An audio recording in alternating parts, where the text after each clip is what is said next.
Hello everyone, welcome to all of you on the platform of Mr. Singhania classes.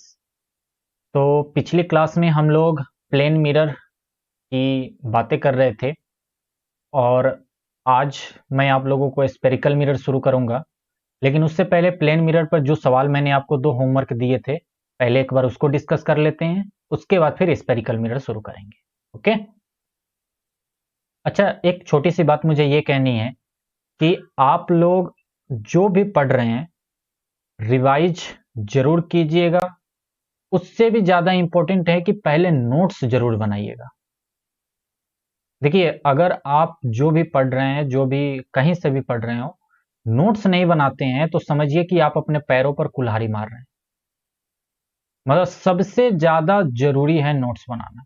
Notes बनाइए, time to time उसको revise कीजिए और questions की भरपूर practice कीजिए। और अगर आप डाउट क्लास में हमसे जुड़ना चाहते हैं तो हमारे साथ डाउट क्लास में जुड़िए, हमसे डिस्कस कीजिए। क्या बात समझ गए? तो कहने का मतलब ये है कि सबसे ज्यादा जरूरी होता है नोट्स बनाना। पढ़ाई का एक रूल रेगुलेशन होता है कि हमें कैसे पढ़ना चाहिए। उसमें सबसे पहली पॉइंट तो यही आती है कि आपका एक प्रॉपर नोट्स होना चाहिए। इसीलिए मैं सारी बातें लिखवाता हूं, ताकि आप लोग सारी बातें अपने कॉपी पर लिखें और टाइम टू टाइम उसको रिवाइज भी करें। ठीक है ना? चलिए, ये सवाल देखिए पहले, फिर आगे की बात करते हैं। एक डेविड है, ये बॉलीवुड वाले डेविड नहीं है, ऐसे ही एक डेविड है जो कि ऑब्जर्व कर रहे हैं अपने इमेज को एक प्लेन मिरर में। ठीक है भैया, ये रहा एक प्लेन मिरर और ये रहे डेविड सर। ये अपने आप को प्लेन मिरर में देख रहे हैं। The distance between the mirror and his image. अच्छा, ये यहां पे हैं तो इनका इमेज कुछ यहां बन रहा होगा ना। और बोल रहा है कि मिरर से इनकी इमेज की दूरी जो है वो 4 मीटर है। मतलब ये बात तो क्लियर हो गई कि ये भी 4 मीटर आगे होंगे, मिरर के सामने 4 मीटर आगे होंगे, तभी तो इनकी इमेज 4 मीटर पीछे बन रही है। फिर बोला गया if he moves 1 metre towards the mirror, मतलब अब ये 1 मीटर आगे चले आए। अब ये यहां से 1 मीटर आगे आ गए और अब डेविड जी यहां पे हैं, यानी इनकी इमेज भी 1 मीटर आगे आ गई।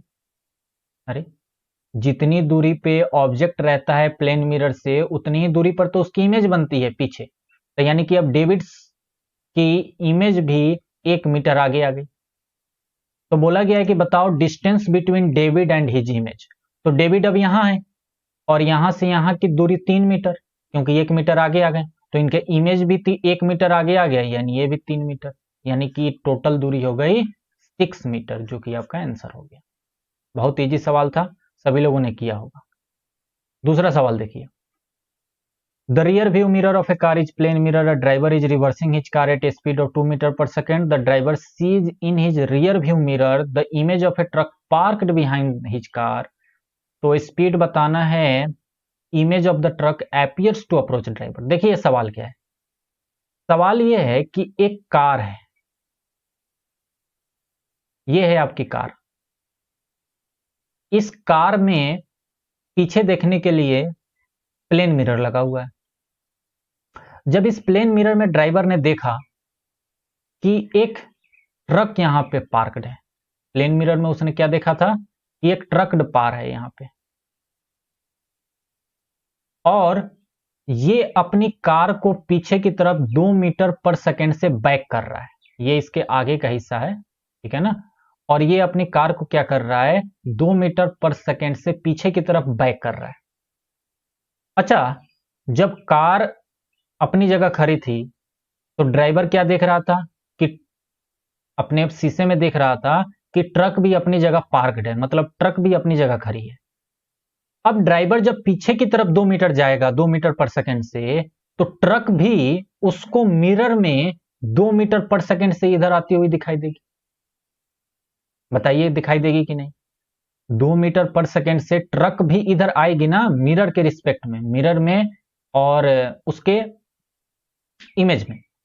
लेकिन कार में जो आदमी ड्राइवर बैठा हुआ है, अगर उसको हम रेस्ट में माने, ये माने कि वो बिल्कुल रेस्ट में है, तो वो तो 2 मीटर पर सेकेंड से इधर जा ही रहा है, और साथ ही साथ ट्रक भी 2 मीटर पर सेकेंड से इधर आ रही है।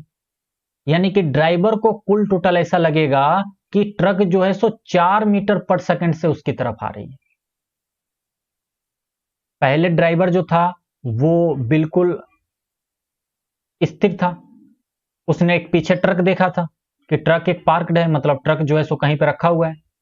फिर उसने देखा वो अपने कार को पीछे बैक कर रहा है, जब बैक कर रहा है तो उसकी स्पीड 2 मीटर पर सेकंड है, तो उसको मिरर में भी ये ट्रक सामने की तरफ 2 मीटर पर सेकंड से दिखाई देगी, क्योंकि प्लेन मिरर की ये खासियत होती है कि जितनी तेजी से ऑब्जेक्ट उसकी तरफ आएगा उतनी तेजी से इमेज भी उसकी तरफ आएगा। तो अब ड्राइवर को क्या दिखेगा? ड्राइवर को ट्रक तो 4 की स्पीड से दिखेगी ना, क्योंकि 2 खुद आ रहा है और 2 ट्रक उसकी तरफ आ रहा है। जैसे कि आप एक बस में बैठे हो और आप जब बस में बैठे हो, आपकी बस की स्पीड 40 किलोमीटर पर आवर है और एक दूसरी बस यहां से जा रही है दूसरी डायरेक्शन में, आप इधर की तरफ जा रहे हो और ये बस इधर की तरफ जा रही है, ये भी 40 किलोमीटर पर आवर की स्पीड में। तो अगर आप अपने आप को रेस्ट में मान लो थोड़ी देर के लिए, तो ये जो बस है, ये बस इधर की तरफ 80 किलोमीटर पर आवर की रफ्तार से निकलती है। बिल्कुल जब हम लोग क्रॉस करते हैं किसी गाड़ी को, तो हमारी गाड़ी जो है सो बिल्कुल तेजी से खस फटाक से क्रॉस करती है, सोए से। क्यों? क्योंकि हमारी स्पीड भी उसमें जुड़ गई और उसकी भी स्पीड जुड़ गई, इसीलिए हम दोनों जो है सो फटाक से एक दूसरे को क्रॉस करते हैं। बात समझ गए? तो प्लेन मिरर में भी वही काम है, प्लेन मिरर में भी इसमें भी ये 2 मीटर पर सेकेंड ट्रक को भी मिल गया। क्यों? क्योंकि उसने इमेज में जितनी तेजी से ये पीछे जा रहा है, इमेज में वो क्या दिखेगा? वो अपने प्लेन मिरर में दिखेगा कि ट्रक भी उसकी तरफ 2 मीटर पर सेकेंड से आ रही है। तो यानी कि अगर वो अपने आप को रेस्ट में माने तो ट्रक उसकी तरफ 4 मीटर पर सेकेंड से आती हुई दिखाई देगी। ये बात समझ में आनी चाहिए। तो इसका आंसर हो गया 4 मीटर पर सेकेंड। बात समझ गए? आगे देखिए, अब हम लोग स्पेरिकल मिरर शुरू करेंगे। उससे पहले प्लेन का यूजेज ऑफ प्लेन मिरर देखिए, बहुत छोटी छोटी बातें हैं कि plane mirror are use to see our self, हम अपने आप को देखने के लिए प्लेन मिरर का यूज करते हैं। ड्रेसिंग टेबल में प्लेन मिरर रहता है, बाथरूम में प्लेन मिरर रहता है, बहुत सारे शॉप में, ज्वेलरी शॉप में, या जहाँ पे बार्बर शॉप होता है, या जहाँ पे ये फेशियल होते हैं और ब्यूटी पार्लर होते हैं, इन सब में क्या होता है? प्लेन मिरर का यूज होता है। पेरियोस्कोप्स जो होते हैं उसमें भी प्लेन मिरर का यूज होता है, ठीक है ना? तो ये सारी चीजें आप लोगों ने देखी होगी पार्लर में, और उसके बाद ब्यूटी पार्लर में जो भी हैं ये सब। ब्यूटी पार्लर का तो आज तक मुझे समझ में नहीं आया, ब्यूटी पार्लर के अंदर जाता है कोई और बाहर निकल के आता है कोई और, मतलब उसमें बिल्कुल चेंज ही कर देते हैं आदमी को नहीं, लेडीज के लिए ही होता है। तो लेडीज जाती हुई उसका चेहरा कुछ और होता है और आते हुए चेहरे जो होते हैं वो कुछ और होते हैं। होता है ना ऐसा? हम लोगों के साथ धोखा होता है ना। कई लोग, जो लड़कियां होंगी वो गुस्सा भी कर रही होंगी ना, बट ये सच्चाई है। मतलब शहरों में तो मैंने ज्यादा देखा है, बहुत ज्यादा। बिल्कुल चेंज ही हो जाते हैं पूरी तरह, पहचान में नहीं आते कि अरे ये वही है क्या, पहचान में नहीं आते। पता नहीं कौन सी कायाकल्प होती है वहां। स्पेरिकल मिरर्स की बात करते हैं। प्लेन मिरर की हम लोगों ने सारी बातें देख ली, उसके कंसेप्ट को समझा, उसके ऊपर क्वेश्चंस किए, उसके यूजेस देख लिए, प्लेन मिरर कैसे बनाया जाता है ये भी देख लिया।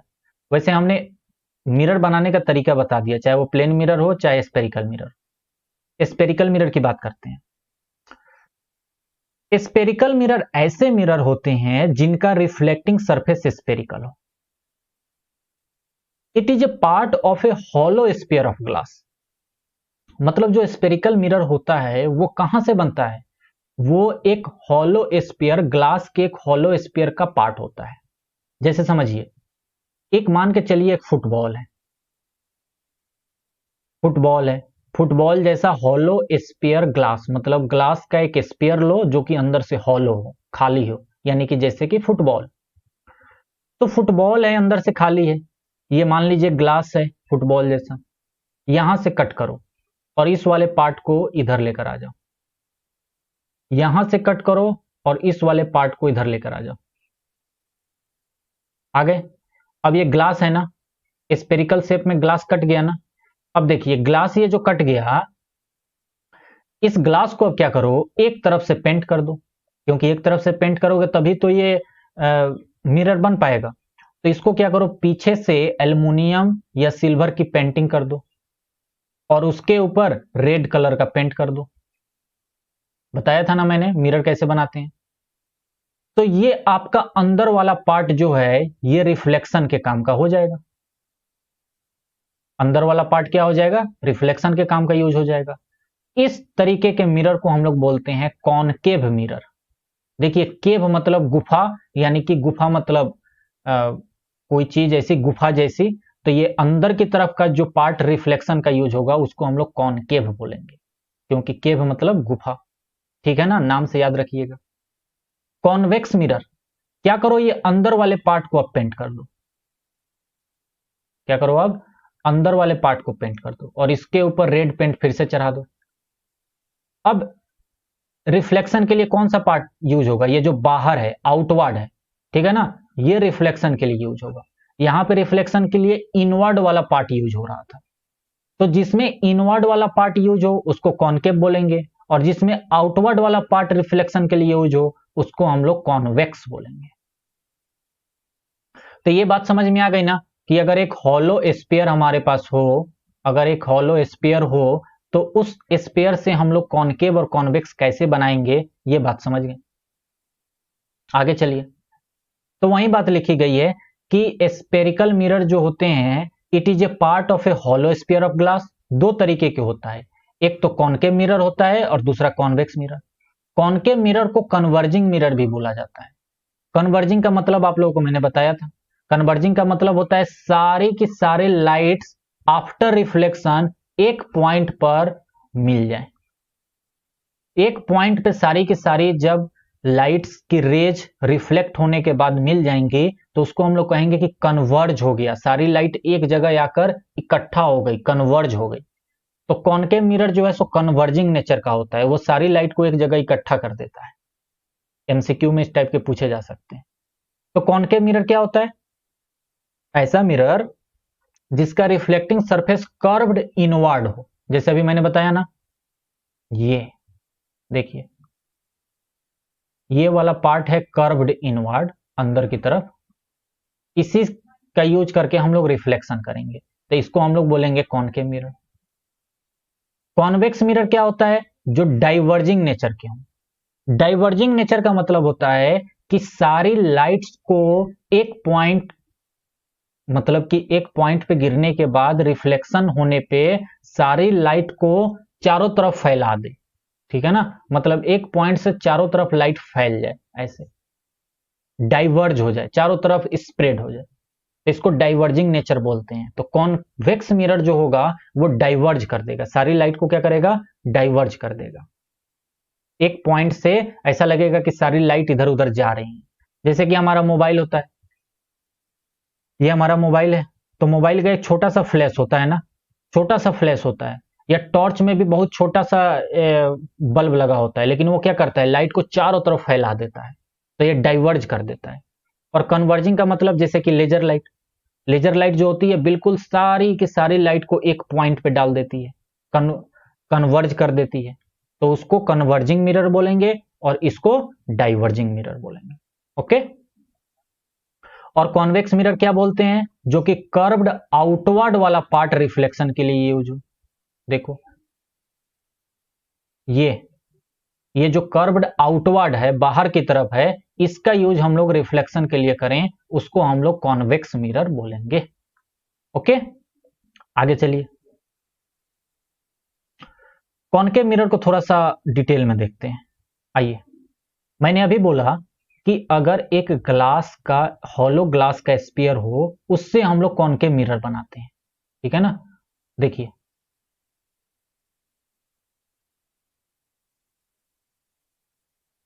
जैसे कि ये वाला पार्ट, इतना पार्ट आप कट कर लीजिए, इतना पार्ट हमने कट कर लिया और इसके पीछे एल्युमिनियम या सिल्वर की पेंटिंग करके उसके ऊपर रेड कलर का पेंट चढ़ा दिया, तो ये हमारा इतना पार्ट बन गया है आपका क्या, कॉनकेव मिरर।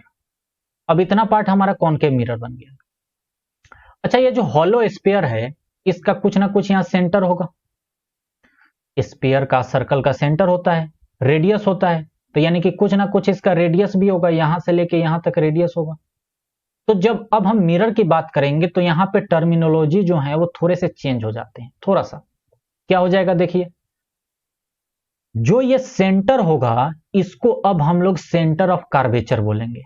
कार्वेचर क्यों? क्योंकि एक छोटे से कार्वेचर जो है, ये छोटा सा एक कार्वेचर का ही तो अब हम लोग अध्ययन करेंगे, इसी पर तो हम लोग पढ़ाई करेंगे अब आगे चल के, इसी के बारे में तो जानेंगे।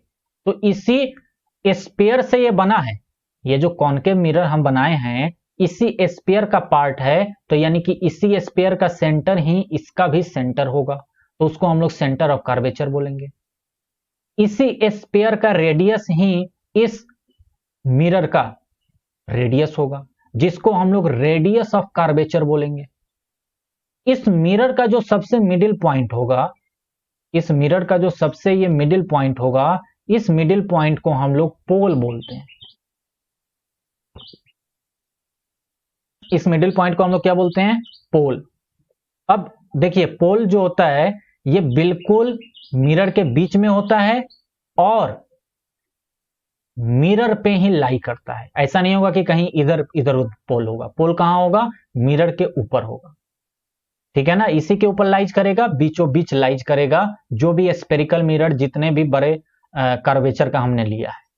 ओके, तो ये टर्मिनोलॉजी थोड़ी सी आपको आनी चाहिए कि सेंटर ऑफ कर्वेचर बोलेंगे, रेडियस ऑफ कर्वेचर बोलेंगे और इसको पोल बोलेंगे। अभी आगे मैं लिखवा देता हूं। अच्छा, एक बात और ध्यान रखिए, कॉनकेव मिरर में सेंटर ऑफ कर्वेचर जो है ये रिफ्लेक्टिंग सरफेस के फ्रंट में है। ये वाला आपका रिफ्लेक्टिंग सरफेस है ना, रिफ्लेक्टिंग सरफेस ये है, ये सरफेस रिफ्लेक्टिंग है, तो इसी के सामने है ना ये सेंटर ऑफ कर्वेचर। तो कॉनकेव मिरर में जो सेंटर ऑफ कर्वेचर होता है, कॉनकेव मिरर में जो सेंटर ऑफ कर्वेचर होता है वो फ्रंट में होता है। लेकिन जरा कॉन्वेक्स मिरर में देखिए। अच्छा, कॉन्वेक्स मिरर बना कैसे? तो वही सेम बात कि ये आपका कोई स्पेयर होगा और ये छोटा सा पार्ट जो है हमने काट लिया, इस छोटे से पार्ट को काट के अंदर से हमने पेंट कर दिया, ठीक है ना, अंदर से हमने पेंट कर दिया, तो ये हमारा कॉन्वेक्स मिरर बन गया। इसका सेंटर ऑफ कर्वेचर अंदर होगा। देखिए, रिफ्लेक्टिंग सरफेस ये है, इस सरफेस का यूज करके हम लोग रिफ्लेक्ट करेंगे बाहर, लेकिन इसका सेंटर ऑफ कर्वेचर कहां है? अंदर की तरफ। इसका पोल यहां बीच में होगा और ये दूरी जो होगी इसको रेडियस ऑफ कर्वेचर बोलेंगे। क्या बात समझ में आई? अब आगे देखिए, ये किसका कॉल आ गया, चलिए छोड़िए, आगे देखिए। ये बात समझ गए। अब सारे टर्म्स को हम लोग एक एक बार पढ़ लेते हैं, सारे टर्म्स को ध्यान से पढ़िए। पोल क्या था हमारा? The centre of spherical mirror. Spherical mirror का बीच वाला पार्ट, सबसे सेंटर को हम लोग पोल बोलते हैं, जो कि मिरर के स्पेयर पर है। बिल्कुल सही बात है। सेंटर ऑफ कर्वेचर क्या है? सेंटर ऑफ कर्वेचर क्या है? जो हॉलो स्पेयर का सेंटर है जिससे कि हमने मिरर बनाया है, वहीं आपका सेंटर ऑफ कर्वेचर हो जाएगा। वही बात मैंने लिखा है। इन कॉनकेव मिरर ये फ्रंट में रहेगा और कॉन्वेक्स मिरर में ये मिरर के पीछे रहेगा, ये भी बात मैंने बता दी। रेडियस ऑफ कर्वेचर क्या है? तो रेडियस ऑफ कर्वेचर जो है, जिस स्पेयर से हमने ये मिरर बनाया है, उसी स्पेयर का रेडियस ही हमारे मिरर का रेडियस ऑफ कर्वेचर हो जाएगा। क्या बात समझ गए? जैसे कि ये है, तो ये हो गया आपका पोल P और ये सेंटर ऑफ कर्वेचर C। तो ये PC जो होगा यही तो रेडियस ऑफ कर्वेचर होगा, तो इसीलिए मैंने लिखा है डिस्टेंस PC जो होता है वो रेडियस ऑफ कर्वेचर होता है, यानी कि उस स्पेयर का रेडियस होता है, जिसको कि अब हम लोग रेडियस ऑफ कर्वेचर बोलेंगे, ठीक है ना। प्रिंसिपल एक्सिस क्या होता है? देखिए, प्रिंसिपल एक्सिस मैं पहले यहां बना दूं, दोनों में देखिए, दोनों में प्रिंसिपल एक्सिस हम लोग बनाते हैं। प्रिंसिपल एक्सिस कहते हैं जो पोल और सेंटर ऑफ कर्वेचर के पास जो स्ट्रेट लाइन होता है, इसी को हम लोग प्रिंसिपल एक्सिस बोलते हैं। ये वाला, ये इमेजिनरी लाइन होता है, कोई पहले से नहीं होता। हम लोग अपने क्वेश्चंस को करने के लिए और कंसेप्ट को समझने के लिए इस लाइन को बनाते हैं। तो जो ये सेंटर और पोल से होती हुई जो स्ट्रेट लाइन चलती है, इसी को हम लोग प्रिंसिपल एक्सिस बोलते हैं। इस केस में कौन सा प्रिंसिपल एक्सिस हो जाएगा?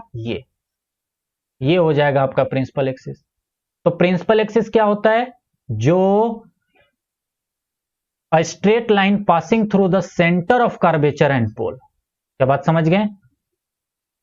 जो प्रिंसिपल एक्सिस होता है, क्या बात है यार, इतनी बार फोन काट रहे हैं, समझ जाना चाहिए कि अभी फोन नहीं उठा सकते। उसके बाद सुनिए, जो प्रिंसिपल एक्सिस होता है, principal axis is normal to the mirror at its pole. क्या मतलब है इसका? ध्यान से समझिए, थोड़ा इसको ध्यान से समझिएगा। मैं अगले पेज पे समझाने की कोशिश कर रहा हूं आपको। पीछे चलते हैं, देखिए यहां समझते हैं इस बात को। देखिए,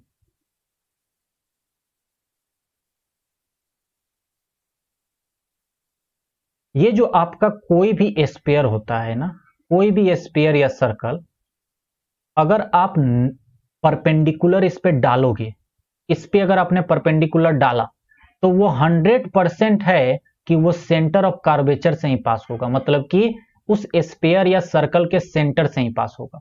जैसे आप यहां पे 90 डिग्री डालो, मतलब कि आप जो भी नॉर्मल इस पे डालोगे वो हमेशा सी से पास जरूर होगा।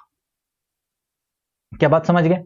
तो यानी कि अगर हम कोई एक मिरर लेते हैं, इतना बड़ा मिरर लेते हैं, ठीक है ना, और हम ये बात कह रहे हैं कि यहां से जो भी ये लाइट परपेंडिकुलर इसके ऊपर गिर रही है, तो ऑब्वियसली बात है ना कि ये बिल्कुल 90 डिग्री बनाएगी। ये बिल्कुल क्या बनाएगी? 90 डिग्री बनाएगी, बिल्कुल ये नॉर्मल होगी। तो वही बात यहां पे लिखी गई कि जो प्रिंसिपल एक्सिस होता है वो क्या होता है? नॉर्मल होता है पोल पे। जो हमारा ये पोल होता है ना, ये पोल जो होगा इस पे ये बिल्कुल नॉर्मल होता है, मतलब यहां पे बिल्कुल 90 डिग्री बनाता है। बिल्कुल कितना बनाता है? 90 डिग्री। हर एक पॉइंट पर वो 90 डिग्री बनाएगा। जहां से भी अगर आप यहां से लेके यहां तक लेकर चले जाओ, तो ये यहां पे 90 डिग्री बनाएगा। बात समझिए, यहां से यहां पर लेकर आओगे तो इस पार्टिकुलर पॉइंट पे यहां भी 90 डिग्री बनाएगा, क्योंकि ये स्फीयर और सर्कल की खासियत होती है कि कोई भी लाइन अगर आप जस्ट नॉर्मल परपेंडिकुलर डालते हो, बीचों बीच डालते हो, तो वो हमेशा सेंटर से ही पास होगी, हमेशा सेंटर से पास होगी। बात समझ गए? अपर्चर क्या होता है? अपर्चर का मतलब है, ये वाली पॉइंट अभी एक बार और आगे आएगा, चिंता मत कीजिएगा, तो वहां हो सकता है और अच्छे से समझ में आ जाए।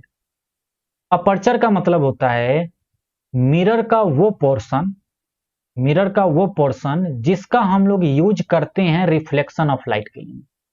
जैसे हमने ये मिरर बनाया और एक ये मिरर बनाया, तो देखिए इस छोटे वाले मिरर में हम इतना ही पोर्शन का तो यूज कर रहे हैं, जैसे x दूरी है, इतना ही दूरी का तो हम यूज कर रहे हैं। इस बड़े वाले में हम यहां से यहां तक का यूज कर रहे हैं अपने रिफ्लेक्शन के लिए। तो जितना पोर्शन आप यूज करते हैं वो उसका अपर्चर होता है। तो अब आपके ऊपर है, आप चाहें तो छोटे अपर्चर का मिरर यूज करें, बड़े अपर्चर का करें, या बहुत बड़े अपर्चर का करें। लेकिन हम लोग अपने सिलेबस में हमेशा छोटे अपर्चर का ही पढ़ते हैं। हम लोग जो पढ़ेंगे पूरे सिलेबस में, हम लोगों के मिरर का जो अपर्चर होगा स्पेरिकल मिरर का, वो हमेशा छोटा रहेगा। क्या बात समझ गए? मतलब यहां से लेके यहां तक की दूरी छोटी रहेगी, छोटे छोटे मिरर हम लोग बनाएंगे। लेकिन समझने के लिए थोड़े बड़े फिगर बना लेते हैं और अच्छे से समझ में आता है। अगर कोई पूछे कि हम लोग जो भी ये लॉ, जो भी हम लोग ये फॉर्मूला, जो भी कंसेप्ट पढ़ते हैं, वो सब किस पे लागू होता है, तो ये सारी की सारी छोटे अपर्चर वाले स्पेरिकल मिरर पर ही लागू होते हैं, बड़े वाले पे नहीं लागू होते। बड़े वाले पे कुछ और चीजें आ जाती हैं जो आप बड़े होकर पढ़ोगे।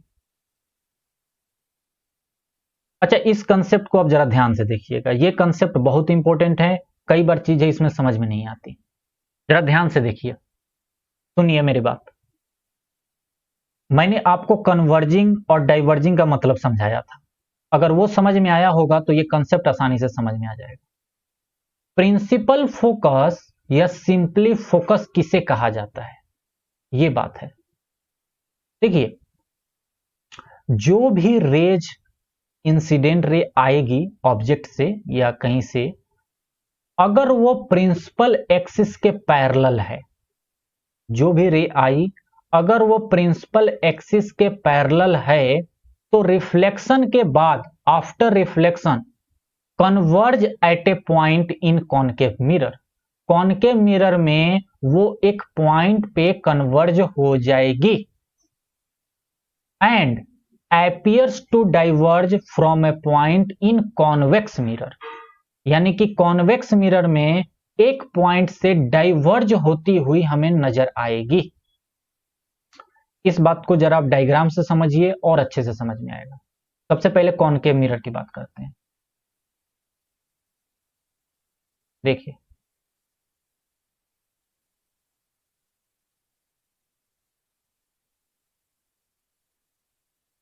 ये कॉनकेव मिरर है, ओके है ना।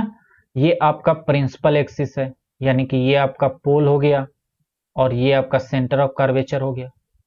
तो जो भी रेज पैरेलल आएगी, ये पैरेलल रे आई, ये पैरेलल रे आई, ये आई पैरेलल, तो जो भी रेज पैरेलल आएगी प्रिंसिपल एक्सिस के, वो रिफ्लेक्ट होकर, अच्छा रिफ्लेक्ट होगी तो क्या होगा रिफ्लेक्शन के बाद, मैंने बताया था ना, हर एक पॉइंट पे जो नॉर्मल होता है वो सेंटर ऑफ कर्वेचर से पास होगा।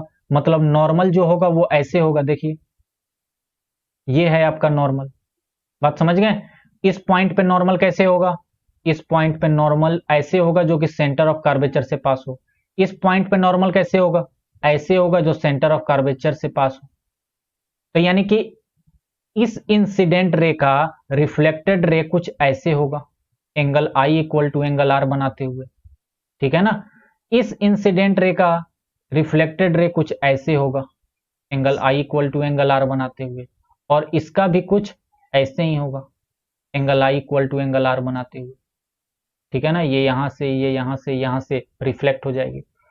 तो ये सारी रेज जो है ना, एक पॉइंट पे आके कन्वर्ज होती है, मतलब सारी रेज एक पॉइंट पे आके मिलती है और तब वहां से पास होती है, या यूं कहें कि सब यहीं आके मिल जाती हैं, ये आगे की तरफ जाएगा ही नहीं। ये व्हाइट वाला जो है, सारी की सारी रेज आकर यहीं पर मिल जाएंगी। यानी कि कॉनकेव मिरर में अगर प्रिंसिपल एक्सिस के पैरेलल में कोई भी रेज है तो वो रिफ्लेक्ट होने के बाद एक फिक्स पॉइंट पर आकर मिलेंगी, कन्वर्ज हो जाएंगी एक फिक्स पॉइंट पर, और इसी फिक्स पॉइंट को हम लोग फोकस कहते हैं। कॉनकेव में इसी फिक्स पॉइंट को हम लोग फोकस कहते हैं। अब जरा आप कॉन्वेक्स में देखिए, जरा आप कॉन्वेक्स में देखिए, ये आपका कॉन्वेक्स है, ये आपका प्रिंसिपल एक्सिस है, यहां सेंटर ऑफ कर्वेचर मान लीजिए, ये पोल हो गया। अच्छा, तो प्रिंसिपल एक्सिस आगे भी होगा, ये रेज आपकी पैरेलल आई, दो ही रे इसमें ले रहे हैं, ठीक है ना। ये रे आपकी पैरेलल आई। अब ये जो भी रे पैरेलल आई, ये क्या होगा, रिफ्लेक्ट होगा, और रिफ्लेक्ट होने के बाद इधर की तरफ कहीं ना कहीं चला जाएगा। तो देखिए इस पे नॉर्मल कैसा होगा, ये होगा normal.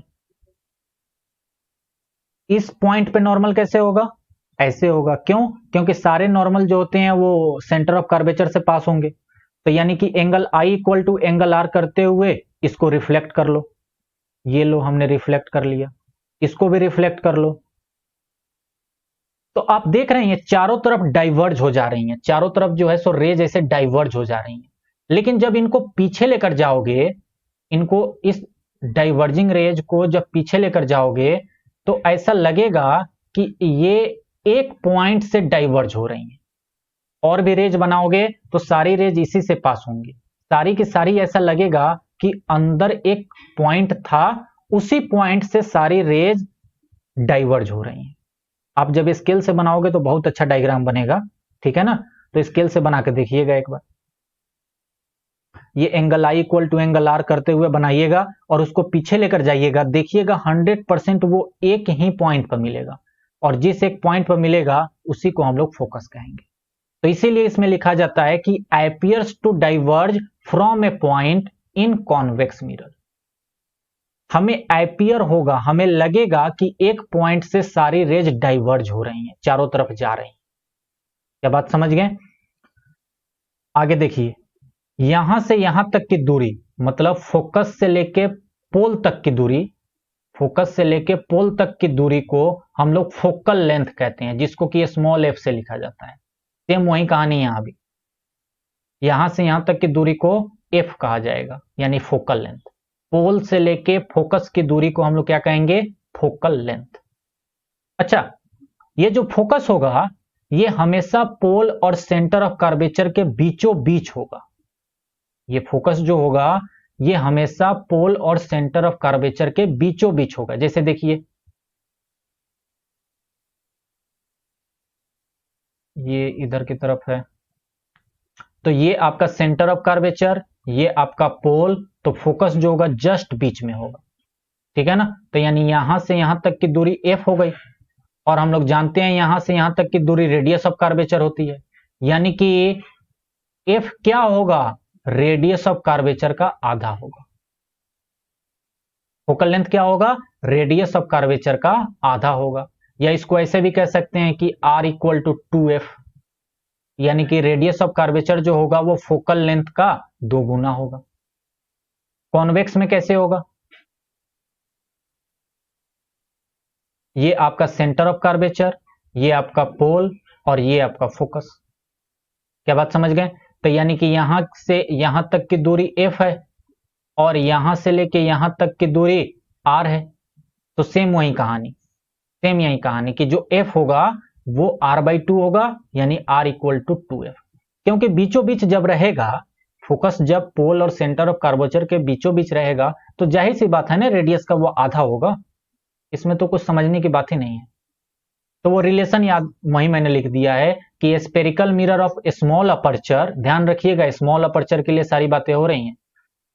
For a spherical mirror of a small aperture, the radius of curvature is equal to the twice of the focal length। जो रेडियस ऑफ कर्वेचर होगा वो फोकल लेंथ का ट्वाइस होगा। It means focus lies in the middle of pole and centre of curvature, जो मैंने बात पीछे बताई। तो ये टर्मिनोलॉजी अगर आपको आ गए तो समझिए कि आगे की चीजें आसान हो जाएंगी। क्या किसको बोलते हैं, कहां पे क्या होता है, क्या कैसे है, ये सारी बातें आप लोग थोड़ा सा दिमाग में रखिएगा, नोट्स बना लीजिएगा। तो अगली क्लास से मैं आप लोगों को सबसे पहले तो इमेज फॉर्मेशन का रूल बताऊंगा, स्पेरिकल मिरर में कैसे इमेज फॉर्मेशन का रूल होता है, और उसके बाद कॉनकेव मिरर स्टार्ट कर देंगे। तो ये लगभग 10 मिनट का टॉपिक होगा, और उसके बाद कॉनकेव मिरर हम लोग पढ़ेंगे। कॉनकेव मिरर में 6 केसेस होते हैं कि ऑब्जेक्ट को कहां रखे तो इमेज कैसे बनेगा, कहां बनेगा, ये सारी बातें हम करेंगे। ठीक है ना? मैं खुद से भी डायग्राम बनाकर दिखाऊंगा, और बना बनाया डायग्राम भी दिखाऊंगा, क्योंकि खुद से बनाने पे जो है वो रेंज थोड़ी सी इधर उधर हो जा रही है। तो मैं एक बार खुद से भी बनाऊंगा, और उसके बाद फिर आप लोगों को बना बनाया भी एनसीईआरटी का दिखाऊंगा, ताकि आप लोगों को थोड़ा अच्छा लगेगा। ओके है? चलिए फिर, तो आज हम लोग यहीं पे खत्म करते हैं, और नेक्स्ट लेक्चर में हम लोग इसके आगे कंटिन्यू करेंगे। ठीक है ना? तो ध्यान रखिएगा, ये सारी चीजें पहले पढ़ लीजिएगा, उसके बाद ही नेक्स्ट लेक्चर में आइएगा, क्योंकि नेक्स्ट लेक्चर में इन सब का यूज होगा। अगर आपने नहीं पढ़ा है तो आपको प्रॉब्लम होगी। ठीक है ना? तो ये सारा नोट्स हो जाना चाहिए और दिमाग में रहना चाहिए, बिल्कुल दिमाग में रहना चाहिए। सिर्फ पढ़ने का मतलब नहीं है, नोट्स करके उसको रिवाइज करके बिल्कुल दिमाग में बैठा लो, ताकि कोई कभी भी पूछे बता दो। चलिए ठीक है, तो इसको रिवाइज कीजिए आप लोग नेक्स्ट लेक्चर में। तब तक के लिए बाय।